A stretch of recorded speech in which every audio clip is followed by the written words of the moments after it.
பிஸ்மில்லாஹிர் ரஹ்மானிர் ரஹீம். قال رسول الله صلى الله عليه وسلم رضا الرب في رضا الوالد. எப்படி வாசிக்கணும்? رضا الرب في رضا الوالد. رضا الرب சொல்லுங்க. رضا الرب في رضا الوالد. தந்தையின் திருப்தியில் அல்லாஹ்வின் திருப்தி இருக்கிறது, அல்லது தந்தையின் பொருத்தத்தில் அல்லாஹுடைய பொருத்தம் இருக்கிறது அப்படிங்கிறது அற்புதமான ஒரு ஹதீஸா நபி ஸல்லல்லாஹு அலைஹி வஸல்லம் அவர்கள் நமக்கு சொல்லி கொடுத்திருக்கிறாங்க. நம்ம இஸ்லாமிய மார்க்கத்தில் தாய்க்கும் ஒரு அந்தஸ்து உண்டு, தந்தைக்கும் ஒரு அந்தஸ்து உண்டு. சுபஹானல்லாஹ். இதில் பார்த்தீங்கன்னா தந்தையுடைய அந்தஸ்தை மிகச் சிறப்பாக நபி ஸல்லல்லாஹு அலைஹி வஸல்லம் அவர்கள் நமக்கு சொல்லி கொடுத்திருக்காங்க. முதல்ல ரதிய என்றால் இறைவனுடைய பொருத்தம், இறைவனுடைய திருப்தி, ரிதா அப்படின்னு சொல்லுவாங்க. இப்போ நம்ம குர்ஆன்ல பார்த்தீங்கன்னா ரதியல்லாஹு அன்ஹும் வரது அன்ஹு என்கின்ற வார்த்தையை நிறைய நம்ம பார்த்துருக்கலாம். அதே போல் நம்ம ஒவ்வொரு பாங்கின் துவாவுலையும் நம்ம முடிக்கும்போது ரதீனா பில்லாஹி ரப்பம் ஒபில் இஸ்லாமி தீனம் ஒபி முஹம்மதின் ஸல்லல்லாஹு அலைஹி வஸல்லம நபியும் ஓ ரசூலா அப்படிங்கிற அந்த வார்த்தையை நம்ம கேட்குறோம். பாங்குடைய சப்தம் காதில் கேட்ட உடனே இந்த துவாவை நம்ம ஓதுவோம். நபி ஸல்லல்லாஹு அலைஹி வஸல்லம் அவர்கள் கோபமாக இருக்கும் போதெல்லாம் உமர் ரலியல்லாஹு அவர்கள் என்ன செய்வாங்கன்னா, நபி இடத்துல போயிட்டு இந்த வார்த்தையை சொல்லுவாங்களாம். ரதீனா பில்லாஹி ரப்பா ஒபில் இஸ்லாமி தீனா ஒபி முஹம்மது ரப்பன் ஒபில் இஸ்லாமி தீனன் ஒபி முஹம்மதின் ஸல்லல்லாஹு அலைஹி வஸல்லம் அப்படின்னு சொல்லும் பொழுது அல்லாஹுடைய தூதர் ரொம்ப அப்படியே சாந்தம், அப்படியே கூல் ஆயிடுவாங்களாம். அந்த அளவுக்கு அல்லாஹுடைய தூதருக்கு பிடித்தமான வார்த்தை ரிதா என்கின்ற வார்த்தை. இப்போ முதல்ல இதில் அந்த பொருத்தம் யார்கிட்டலாம் எந்தெந்த விஷயத்தில் இருக்குது, அல்லாஹுடைய பொருத்தம் எந்தெந்த விஷயத்தில் இருக்குது அப்படிங்கிறத முதல்ல நம்ம பார்க்கணும். ஃபஸ்ட்டு அல்லாஹுடைய பொருத்தம் எதில் இருக்குது அப்படின்னா, இஸ்லாத்தை முழுமையாக ஏற்றுக்கொள்வதில் அல்லாஹுடைய பொருத்தம் இருக்குது. சுப்ஹானல்லாஹ். ஏன்னா உதுகுலு பிஸ்ஸில்மி காஃபா அப்படின்னு சொல்லுவோம் இல்லையா, இஸ்லாத்தில் முழுமையாக நுழைந்துருங்க அப்படிங்கிறத அல்லாஹு தாலா சொல்லி காட்டுவான். இன்னைக்கு நம்மளுடைய திருமண நிகழ்வில் அற்புதமான ஹதீஸ் சொன்னாங்க. மாஷா அல்லாஹ். இன்னைக்கு உடைய நிகழ்வு உண்மைக்கு சிறப்பாக இருந்துச்சு. அதில் அவங்க பேர் ஹபீப் ரஹ்மான், நம்ம அந்த அண்ணன் சொன்னாங்க, 2 துவா ஒரு குடும்பத்தை சந்தோஷப்படுத்துமா. நிறைய பேர் வந்திருப்பீங்க, வராதவங்களுக்கு இன்ஷா அல்லாஹ் நம்ம பிள்ளைகளுக்காகவும் 2 துவா நம்மளுடைய குடும்பத்தையே ரொம்ப சந்தோஷமாக வச்சுக்கிறோமா. ஒன்று, ரப்பிர்ஹம் ஹுமா கமா ரப்பயானி சொகீரா, நம்மளுடைய பெற்றோர்களுக்கு செய்யக்கூடிய இந்த துவாவை நமக்கு அடிக்கடி நம்ம ஓதிடணும். 2வது துவா அதை விட ரொம்ப ரொம்ப முக்கியமானது, ரப்பனா ஹப்லனா மின் அஸ்வாஜினா வதுர்ரியாத்தினா குர்ரத அய்யுனி வஜஅல்னா லில் முத்தகீன இமாமா.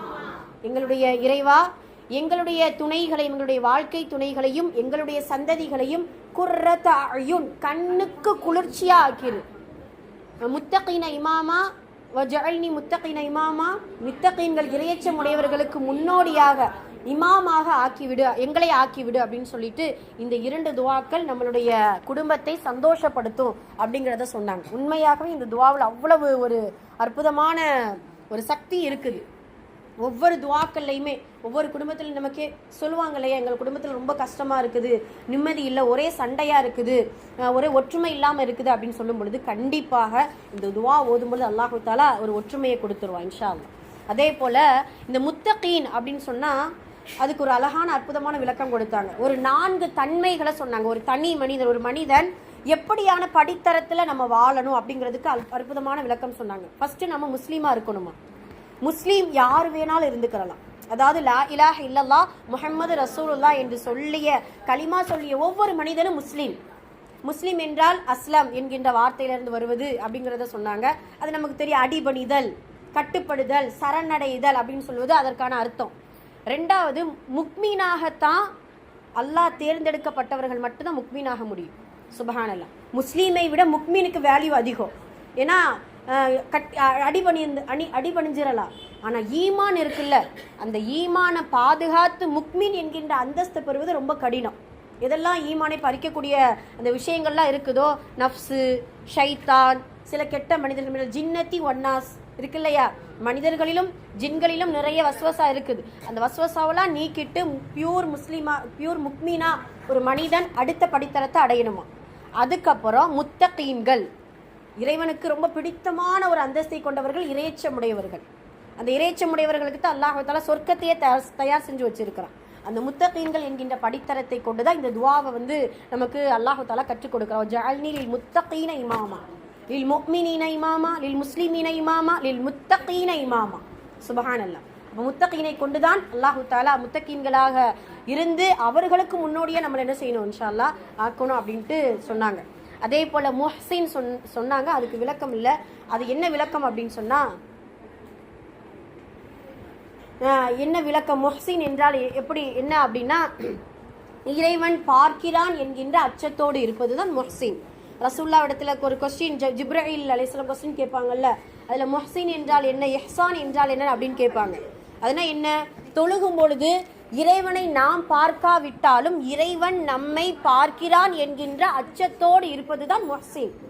அதே போல முஹ்சின் என்றால் நன்மை செய்யக்கூடியவர் அப்படிங்கிறதுக்கான அர்த்தம். ஆக இந்த 4 படித்தரத்தோடு இன்ஷா அல்லாஹ் இந்த உலகத்துல வாழணும் அப்படிங்கிறத சொன்னாங்க. அதுக்கப்புறம் நிறைய ஹதீஸ்கள் சொன்னாங்க. அதுக்கப்புறம் பார்த்தீங்கன்னா சரி இன்ஷா அல்லாஹ் அந்த ஹதீஸை லேசாக சொல்லிடுவோமா? தெரிஞ்சது தான். இன்னொரு ஹஸ்ரத் சொன்னாங்க, பெண்களுடைய கல்வி, மார்க்க கல்வியில் அந்த காலத்தில் எவ்வளோ தேர்ச்சி பெற்றிருக்காங்க அப்படின்னு சொல்லிட்டு. இதுக்கு முன்னாடி நம்ம கேள்விப்பட்டிருக்கோம். ஹாரின் ரஷீத் பாதுஷா வந்து அந்த ஹலீஃபா வந்து எல்லா பெண்கள் இடத்துலையும் ஒரு கொஸ்டின் கேட்பாங்க இல்லையா, ஒரு நாளைக்கு எத்தனை வக்து ஃபர்லு தொழுக அப்படின்னு கேட்பாங்களாம். ஒவ்வொரு பெண்மணியும் எழுந்து இது 17 வக்து தொழுக அப்படின்னு சொன்ன உடனே பொண்ணு பொருள் அள்ளி கொடுத்துருவாங்க. 17 தானே கரெக்டா? ஃபர்லு தொழுகை நம்ம கவுண்ட் பண்ணா 17. இன்னொரு பெண் என்ன செய்வாங்க, அதே கொஸ்டின் தான் கேள்வி, அதே கேள்வி பதில் மாத்தி 15 தான் அப்படின்னு சொல்லுவாங்க. அது எப்படி 15 ஆக முடியும் அப்படின்னு சொன்னா, ஜும்ஆவுடைய நாளில் 2 ரக்காயத்து தான் ஃபர்லு. நம்ம ஜும்மா அட்டன் பண்ணணும்னா நமக்கு ஜும்மா வந்து இப்போ தொழுகிறதுக்கான வாய்ப்புகள் இல்லை. இன்ஷா அல்லாஹ் நம்ம மக்கா மதீனாவுக்கு போனோம்னு நினச்சிக்கோங்களேன், அங்கே ஜும்மாவை நம்ம என்ன செய்வோம், அட்டன் பண்ணுவோம். அந்த நேரத்தில் ஃபர்லு நம்ம என்ன செய்ய முடியாது, தொழுக முடியாது. அதனால 15 ரக்காயத்து அப்படின்னு சொல்லிட்டு கொடுக்கவுடனே பொண்ணு பொருள் அள்ளி கொடுத்துட்டாரு. அதுக்கப்புறம் பார்த்தீங்கன்னா 11 ரக்காயத்து தான் ஃபர்லு. அது ஹலீஃபாவுக்கு பார்த்தீங்கன்னா ஆச்சரியம், அது எப்படி 11 ஆக முடியும் அப்படின்னு சொன்னால் கஸ்ரு தொழுகை சொல்கிறாங்க. என்னைக்காவது ஒரு நாள் நாங்கள் முசாஃபிர், அதாவது பயனாளியாக இருக்கிறோம் அப்படின்னா அந்த நேரத்தில் கஸ்ரு தானே பண்ண முடியும். என்ன பண்ண முடியும், லுஹரை 2 ஆக்கிடுவோம், அதே போல் அசுரை என்ன செஞ்சிருவோம் 2 ஆக்கிடுவோம், இஷாவை 2 ஆக்கிடுவோம். அப்போ 2 2 கழிச்சிட்டோம்னா 11 தானே அப்படின்னு சொல்லி அந்த அந்த காலத்தில் மார்க்க கல்வியில் இவ்வளவு தேர்ச்சி பெற்ற பெண்களாக இருக்கிறாங்க. இப்போ நம்மளுடைய வீட்லையுமே இந்த மார்க்க கல்வியை நல்ல முறையில் நடைமுறைக்கு கொண்டு வாங்க அப்படின்னு சொல்லிட்டு சொன்னாங்க. அதுக்கப்புறம் இன்னொருத்தவங்க, ஆமாம் ஆமாம் இந்த ஸ்ரீவில்லிபுத்தூர் மக்கள் இடத்துல மார்க்க கல்வியில் நிறைய பரக்கத்து இருக்குது அப்படின்னு சொல்லி நம்ம மதரசாவையுமே மென்ஷன் பண்ணி சொன்னாங்க. அல்ஹம்துலில்லாஹ், அல்லாஹ்விற்கே எல்லா புகழும். அவ்வளோதான். சரி, அதுக்கப்புறம் பார்த்தீங்கன்னா இன்னொருத்தர் ரொம்ப அழகாக பேசுனாங்க, நடைமுறையை பேசுனாங்க. கணவன் மனைவிக்கு இருக்கக்கூடிய ஒற்றுமை, மனைவி எந்த அளவுக்கு முக்கியத்துவம் அப்படிங்கிறதுக்கு இது பண்ணி சொன்னாங்க. அதில் கடைசியாக ஒரு சின்ன விஷயம் சொன்னாங்க, ரொம்ப இதுவாக. என்னென்னா, இப்போ நம்ம ஒரு ஆண் நடந்து போகிறாரு, தடிக்கு கீழே விழுகிறாரு. அம்மா வீட்டுக்காரம்மா உட்கார்ந்து இருக்குது, மனைவி உட்கார்ந்து இருக்குது. அம்மா ஐயோ என் புள்ள விழுந்துருச்சே அப்படின்னு சொல்லி ரொம்ப அப்படியே பதட்டப்படுவாங்களாம். ஆனால் மனைவி கண்ணு எங்கே வச்சிருக்க, புடதிலையா வச்சிருக்க, பார்த்து போகக்கூடாதா அப்படின்னு சொல்லுவாங்களாம். ஆனால் ரெண்டுலையுமே கடமை தாய் சொல்வது, உரிமை மனைவி சொல்வது. கடமையும் உரிமையும் இந்த உலகத்தில் நமக்கு இருக்கிறதுனால தான், நம்ம மேலே இருக்கிறதுனால தான் நம்ம நல்ல முறையில் வெளியில் சந்தோஷமாக இருக்கோம். ஒரு ஆணுடைய சந்தோஷம் மனைவிடத்தில் இருக்குது, தன்னுடைய தாயிடத்தில் இருக்குது அப்படின்ட்டு அந்த அண்ணன் சொன்னாங்க, ரொம்ப அழகாக சொன்னாங்க. அப்புறம் நம்ம பிலால் ஹஸ்ரத் சொன்னாங்க.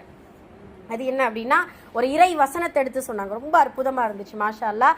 அல்லாஹு தாலா அவன் கொடுத்த பொருளாதாரத்திலிருந்து வெளிப்படையாகவும் செலவு செய்யுங்கள், மறைவாகவும் செய்யலாம், வெளிப்படையாகவும் செலவு செய்யலாம் அப்படின்னு சொல்லிட்டு அந்த விஷயத்தையும் சொன்னாங்க. வெளிப்படையாக செய்யும் பொழுது அவர்களுடைய அடுத்தவர்களுக்கு அந்த ஆசையும் வரும். அதே போல அந்த சதகாவின் மூலம் அவர்களுடைய பாவங்கள் மன்னிக்கப்படும் அப்படிங்கிறத ரொம்ப அழுத்தமாக சொன்னாங்க. மாஷா அல்லாஹ். அவங்களுக்கு பொருத்தமான சில விஷயங்களையும் சொன்னாங்க. ரொம்ப அழகாக இருந்துச்சு, அற்புதமாக இருந்துச்சு.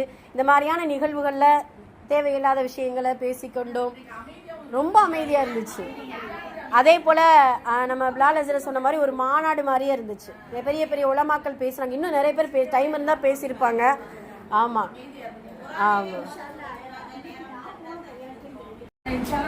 இப்போ இறைவனுடைய பொருத்தம் எதிலெல்லாம் இருக்குது அப்படின்னா இஸ்லாமிய மார்க்கத்தில் இருக்கிறது. இறைவனுக்கு கட்டுப்படக்கூடிய எல்லா விஷயங்களிலும் இறைவனுடைய பொருத்தம் உண்டு. அதில் ரொம்ப முக்கியமானது பெற்றோர்களை பேணுவதின் மூலம், அதில் ரொம்ப முக்கியமானது தந்தையுடைய பொருத்தம் நமக்கு வேணும்.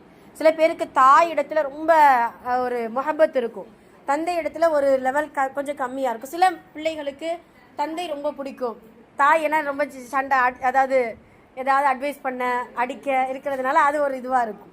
ஆக மொத்தம் ரெண்டு பேருமே நமக்கு மிகவும் முக்கியம். ஏன்னா தாய் இடத்துல சொர்க்கம் இருக்கு, தந்தை இடத்துல பொருத்தம் இருக்குது. பொருத்தம் இருந்தாதான் சொர்க்கம் போக முடியும். சொர்க்கம் போறதுக்கு நல்ல அமல்கள் நல்ல முறையில் இன்ஷா அல்லாஹ் செய்யணும். அதனால இன்ஷா அல்லாஹ் இரண்டு பேர்களிடத்திலையுமே நல்ல முறையில் நடந்து கொள்வது நம்ம இஸ்லாமிய மார்க்கத்தில் நமக்கு சொல்லக்கூடிய ஒரு அற்புதமான நல்லுபதேசம். அதிலே ரசூல் ஸல்லல்லாஹு அலைஹி வஸல்லம் அவர்கள் ரிலா ரப்பி வ ரிலல் வாலிதி, தந்தையின் பொருத்தத்தில் இறைவனுடைய பொருத்தம் உண்டு அப்படிங்கிறத சொன்னதுனால சஹாபாக்களுடைய வரலாறுகள்லாம் நிறைய இருக்குது. ஒரு சஹாபி வந்து சொல்லுவாங்க இல்லையா, ஒரு குற்றச்சாட்டு சொல்லுவாங்க, அதாவது என்னுடைய சம்பாத்தியத்தில் என்னுடைய தந்தைக்கு பங்குண்டான்னு கேட்பாங்களாம்.